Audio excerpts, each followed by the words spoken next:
Hey everyone, Dr. Russo again, and I hope everybody had a great weekend.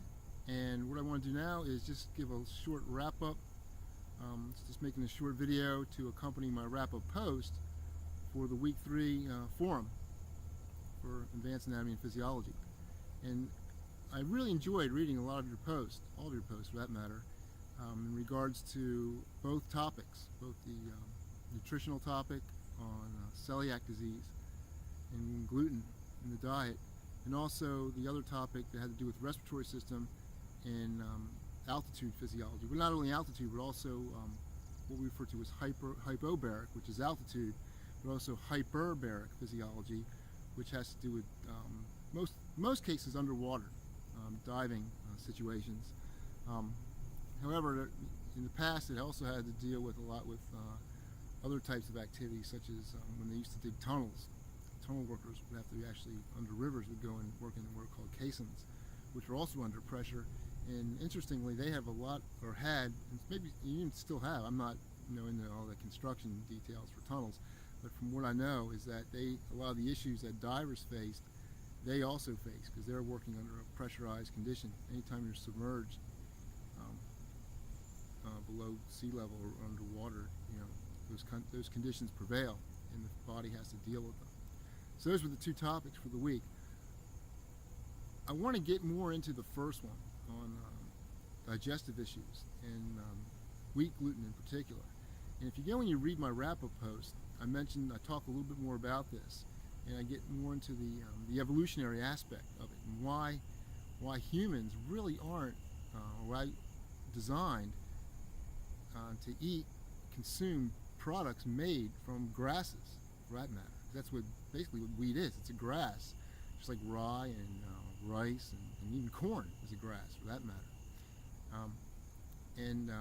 So I talk a little bit about that, and also I uploaded a very, very good video onto the Google Groups site, and I put it under the what I have uploaded so far.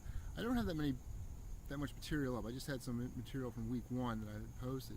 But the video that I posted, I actually got it when I was able to view it, when it was available about maybe, I don't know, a couple months ago, maybe it was over the summer.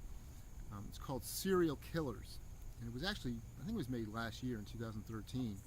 And you can actually get online on the site and buy the video. But what I did was, I downloaded it when it was available for free. They had a short introductory period on one of the websites that some type of discussion group that I'm a member of. I forget which one, and I had a link to it, and I was able to view it free of cost, and I downloaded it. And I can't put it on YouTube because they'll take it off for copyright issues, but I was able to copy it and put it onto put the copy into Google Groups. It actually fit under that page, so I was able to upload it there. So you can watch it. Very, very good video. In fact,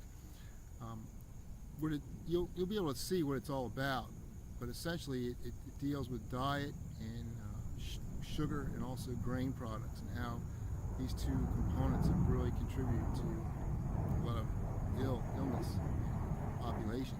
My favorite part of the diet is one of the guests in the video, a gentleman named Noakes, Dr. Noakes from South Africa, and he's been around a long time, and he's done a lot of research in endurance athletes, and he was one of the big proponents of high carbohydrate loading, which many of you may be aware of, and he sort of did a complete 180 on this, and he talks all about it in the video.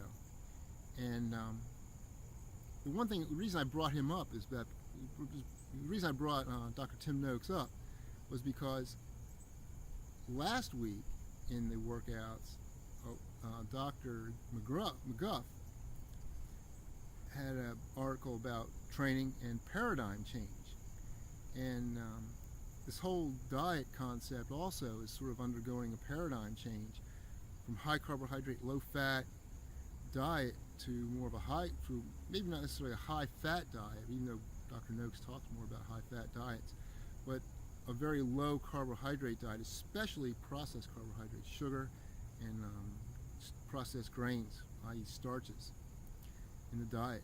And And the reason I mention this is because paradigm shift, it's something that I learned about when I was in graduate school. In fact, the first course I ever took as a graduate student was a course in I forget the exact course, but I remember one of the topics we discussed.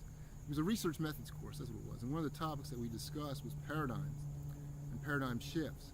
And we even had a book written by Thomas Kuhn on paradigm shifts.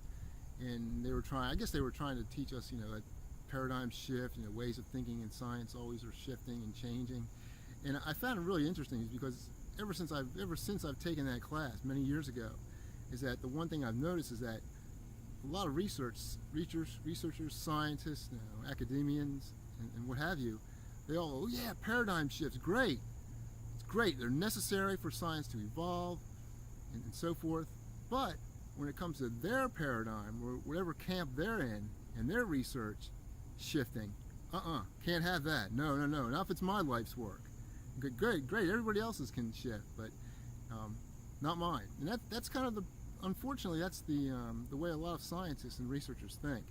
And I have to really give a lot of credit to Tim Noakes in this video, is that he comes out and is completely honest. Say, hey, I was with this way of thinking all these years, and I was wrong. And he came out and he even stated that. And very rarely do you see a preeminent researcher of his status come out and actually admit that, which is really, really good. I mean, it's so refreshing to hear that. So anyway, if you have a chance, view that video. It's about a 1 hour long video documentary called Serial Killers. And you can see the why it was titled that. Because it really gets into why cereal, or overconsumption of cereals, can kill. Anyway, if you have any questions about any of the material for the coming week, for last week, and for this week, again, don't be afraid to send me an email. And again, I hope everybody has a good and productive week. And until next time.